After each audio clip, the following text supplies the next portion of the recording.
Shawna and Jody here with Real Sisters, Real Talk. We're glad to have you joining us as we talk about growing in our faith with God. Welcome to Real Sisters, Real Talk. I'm Jody. I'm Shawna, and we're so glad that you've joined us for the conversation. And it's fun to be doing this in person today because I live in West Michigan. We're here in Southern California, and I flew in, and we get to be here together. Which is always our favorite thing. I know. It's so fun to be together and to be, presence is so important. Yeah. And I'd love to talk today a little bit about the presence of God, because there's an understanding that God is here, that God is always with us, that is, his ongoing presence, right? His omnipresence. Right. But there's also a reality of his manifest presence, that he is here with us in the room and that we get to experience him. Right. And even just speaking to kind of even the really thing that we talk about a lot is there's, especially in this last couple of years, there's so much isolation and so much feeling alone. And we need to understand that God is present. If you are a believer in Jesus Christ, then God is always right there with us. We are never alone in anything that we face. Yeah. It makes me think of John 15:4 says, remain in me as I remain in you. And what I think of when I hear that verse is just that God is faithful. He's not stepped away. He's always present. Right. There's a thought. I'm curious what you think about this, but I think that when we think about the presence of God, we can look back at the past and we can see he's faithful. Yes. Like he's always been there. Every moment, God has always been there. And he's always wanted to be there because he's always wanted to be with his people. Right. We see that in the way that he walked in the garden with Adam and Eve. And we see that in how he was present, in the tabernacle and in the temple. Like it's always been God's desire to be present. He sent his son, Jesus, to literally walk on earth and be with us, and then poured out his spirit. So it's always that he's wanted to be with us. So yes, he's always been there. And we can look forward into the future and we know that God is always going to be there no matter what we go. Psalm 23, right? Even though I walk through the valley of the shadow of death, I will fear no evil, for you are with me. He's always going to be there. And I think as Christ followers that it's easier for us to see his faithfulness in the past and to know he's good for his promises in the future. But I feel like the gap that we miss is that he's right here, right now.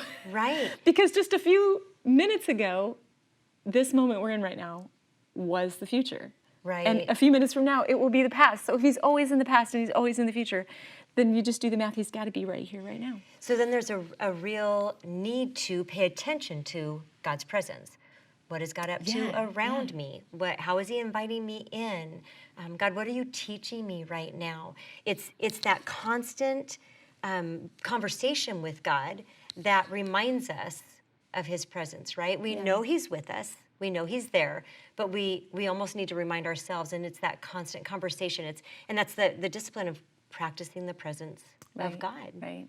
Which, practicing the presence, again, is an invitation. What does that look like? How do you practice the presence of God? What does it look like in your life? And so I'll answer that question, and then before I even answer it, I want to say I don't always do that well. Right. There are so many times when I'll find myself getting anxious about something or trying to control a situation, and it's like, oh, hold on. I need to back up here. God, what are you up to? So the really practical ways that I practice his presence is through prayer, and that is simply just conversation with God. Yeah. There are even times I'll name what I'm feeling. God, I'm feeling anxious right now, or God, I'm wanting to control this situation. And I recognize that that's not what is good and right for what I'm in right now. And so will you help me to be aware of what you're up to and help me to lean into what you're up to around me instead of trying to control the situation. Yeah. So practicing his presence is often, for me, in prayer. It's a conversation. It's a conversation with him. Yeah. How about you? Yeah. Well, I think one of the ways that I practice is pulling away and being alone with God. Do you know what I mean? I hear God's voice when I'm in Scripture. A lot of times when I'm journaling, God speaks to me through what I'm writing. And I come awake to what He's saying. So, in time alone with God, when I pull away, I can learn to discern his voice and practice his presence in such a way that then when I step into life, it's familiar. I know how to hear him because I listened when there was no distractions, right? So then Right. you can kind of step into life and you can be at a grocery store and it can be chaotic, or you can be in an argument and it can be emotionally disturbing, and you can tap into God is here right now. Like Yeah. I can remind myself, God is right here, right now, in this moment. And I can actually almost like, not almost, it literally is, have a conversation with him while another conversation Absolutely. is happening, horizontally. I'm having a conversation with the Lord at the same time. Yep. So I don't actually have to pull away to remind myself of God's presence. I can bring his presence and my awareness of his presence into the moment that I'm in, even if it's difficult. So I'm big on analogies. Yeah. Okay, so it for me, it kind of reminds me of like, I have a daughter who plays basketball. And if you're going to play basketball in a game, on a team against an opponent who is trying to steal the ball from you and like bodying up against you, and you know what I mean, there's Yeah. real opposition. Right. You have got to know how to handle the ball. And Yeah. so she learned to dribble the ball and handle the ball and be able to run with the ball, not just stand there and dribble the ball, but like run with the ball and feel like it's just another extension of yourself. Yeah. She did that in our driveway. You know what I mean? When Yes. nobody was trying to steal Not the on the ball field. from her. Yeah, Right, and or there's not on the court, right, sorry. right, and there's no, Not a huge basketball person. that's good. But there's nobody trying to steal the ball, and there's no Yeah. stands or people in the stands yelling at you, all that kind of stuff. Yeah. Anyway, that's what learning or practicing the presence of God has looked like for me. Like I have had Yeah. to pull away and practice in my driveway Yes. before I could step into the game and also, have the skill set then in the midst of opposition to be reminded and to know in the moment, God, you're here right now. And the wisdom that he has is so far beyond what I can see and what I've Right. experienced. He knows things like, for example, if you are in an argument, let's say with somebody, and there's not peace in the midst of the situation, and you want to resolve the situation. Oftentimes, all I have is what I've brought to Yeah. it. But he knows the other person involved, and he Yes. knows me, and he knows what's right, and he knows what's good. So, like, I can say, Lord, I know I'm safe because I know you're here. So I don't have to defend myself. I don't have to be right. And if the person, what they're bringing forward is something that you want me to hear and it's true, help me to receive that from you. Give me And- ears. Yeah, give me ears. Also, give me discernment, right? Yes. Give me the filter to be able to process what's happening. Right. And to just speak what's going to be helpful. Right. So in that conversation, that difficult conversation, when we're practicing the presence of God, that person is going to get a whole better version of us, Oh, right? come on, Because yeah. we're actually bringing the presence of God into that situation, Right. and that's the goal. That's what we want to do, Yeah. because it actually transforms us and changes the way not only we receive it, but also what we give out. I think one of the things too is everywhere we go, as believers, we bring the presence of God Right. with us. And so we want to be aware of that. And so there's so often when I'm out running errands or I'm, getting things done that I think I just have a list and I just need to get it done. Got this. Hold on. Right? Yeah, yeah. And so I approach those things as if I'm just checking things off a list instead of, God, what do you have in the grocery store? What's going on in the grocery store? Where are you at work in somebody's life? How can I be a part of that? Yeah. When we practice the presence of God, we actually enter in with a whole different perspective. With our eyes up, we actually see people. Yeah. So just a funny story, but one of the intern pastors that used to be here years ago, he would say, it's so funny, but every time I go to Costco, I'm so frustrated by all the people that are there, right? Like they're all in your way. And if they would just go home, you could get your shopping done and Right. get out. And so he started, when he would get into the Costco parking lot, he would stop and he would say, okay, God, I know that Costco is going to be full of people. And so as I enter in, help me to bring your presence Yeah. and your grace and your love and your mercy and see people through your eyes. See people. Yeah. Really. Right.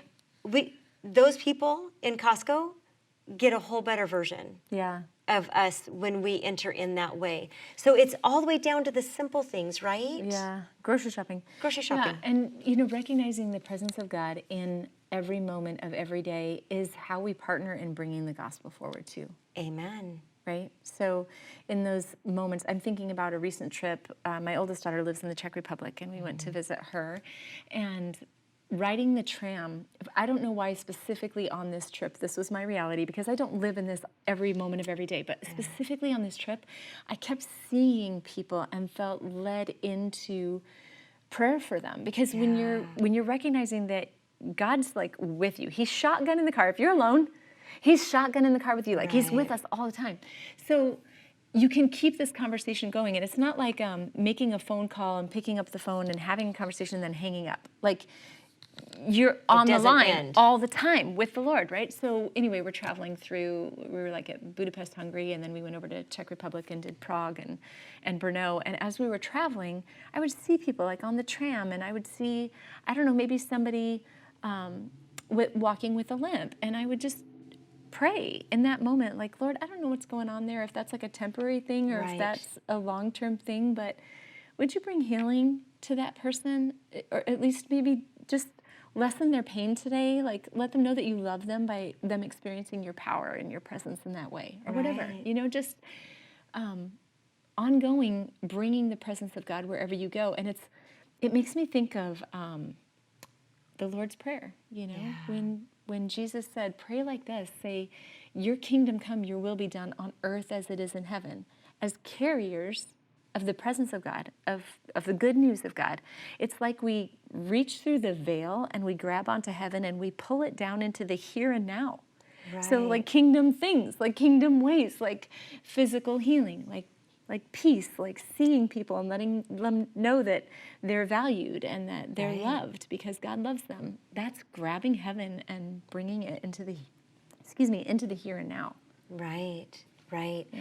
I even think there's so often when we are engaging with people, we are encountering people, we're experiencing relationship with people, and if we are bringing the presence of God into that space, we don't know what's going on with them, right? Yes. But God does. Even in talking about the Lord's Prayer, give today your daily bread. Lord, give us today your daily bread. I don't know what daily bread they need, but God does. And so if I'm trying to meet their need, I could be meeting it completely wrong. Yeah. But if I'm praying that, and God, if I'm supposed to be part of that, then help me to be obedient to that and meet that need. I even think of, like when, from the day I found out I was pregnant with my son, same thing with my daughter, I began praying for their future spouse.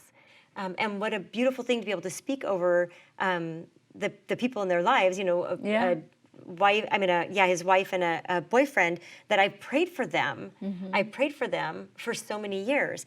But I would also pray, God, if Tyler's spouse does not have a godly family right now, would you bring someone into their life to tell them about you? What if I'm that person for someone else? What if I'm to be invited into that relationship or that encounter with somebody because somebody's praying that somebody will speak truth, godly truth over it? When I bring the presence of God into the conversation, into that encounter, then God is who gets glorified. Right. When you were talking about not knowing what people need, but the presence of, what God does, and so he can do that. As we're aware of his presence, he works through us like we're just a conduit to what he wants to do. And we don't have to even know what the person needs, and he can use us anyway. There was a time that I was in worship on a Sunday morning, and I don't even know what song we were singing. I have no idea what the theme or the message was of the morning. But I got an image in my head while I was worshiping, and I knew that that was a gift from the Lord. And it was a pencil sketch, oddly enough, but it was a moving pencil sketch, as if kind of like when a cartoon is being created, how the sketch changes and then it moves. You watch it move, So you flip the pages, old school, cartoons, whatever. Anyway, it was kind of like that, and it was a huge tree, and the tree had a branch that protruded out like this, and then I was connected. So put your arm out. This, if you're just listening, you don't get to see this. Just work with me. But it's like It's like Oh, yeah. my arm was linked to the branch of the tree. Yeah. And then, I can't do this way, but my other hand was extended out and my palm was up. Okay. And in this pencil sketch, I'm pencil sketched in. Yeah. But somebody came passing by, and it's like in my gut, in my soul, I felt the need, a need. And so I looked at the tree. And then as the person's getting closer and closer, I like look at the tree. There's no verbal communication back and forth. I just look at the tree and I look back at my hand, and all of a sudden there's a kiwi on my hand, and the person walking by grabbed the kiwi and kept going. And I did that. I went, whew, you know, and God provided exactly what was needed. And then somebody else started coming, and I look at the tree, you know, that I'm linked to and connected to, and I'm feeling this need, and I look back at my hand and there's a watermelon. And the person walking by picks up the watermelon off of my hand and keeps going. And it was just, that was it. End of image. Oh my gosh. But I felt like what God was sharing with me in that image was, you don't have to know what they need. And you don't have to. It's so in me to like disconnect so I have two hands to meet the need. Yeah, right. And God's saying, don't disconnect. Don't let go. Don't disconnect, because I am the Right. source of life. Like, remain in me as I remain in you, and you will bear much fruit. Right. There's no job for me in the process other than to be vitally, meaningfully connected to the vine. And then he provides the fruit, you know? Absolutely. I think, you know, we read like Galatians, the fruit of the Spirit is love, joy, peace, patience, kindness, goodness, faithfulness, gentleness, and self-control. And I think sometimes we think, you know, I need to be more peaceful. Make me more peaceful. I need to be more peaceful. Have more peace, or whatever. Like, I need to be more joyful. Joy. Try to muster it up. Right. Yeah. And that's actually not our job. Our job is to abide in the vine, and the result of abiding in the vine is we will see more peace, more joy. So we do have to make choices, right, as we live into that truth. But if we're trying to do it in our own strength, it's absolutely not going to work. But if it's a result of us abiding in Christ, then we see the fruit of that. Yeah. And so all of that is attached to abiding in the vine, practicing the presence of God. Right. Why then do I so often try to do it in my own power? Why do I still do that? You know, it's a process. This is not a one and done, check, got that. Right. I wish Don't it have to was. think about it again. But don't we? But I also think as we continue to learn, as we fail in it and we go, oh, forgive me, Lord, help me to walk in your presence. You know, as I enter into this difficult conversation, God, help me to do this.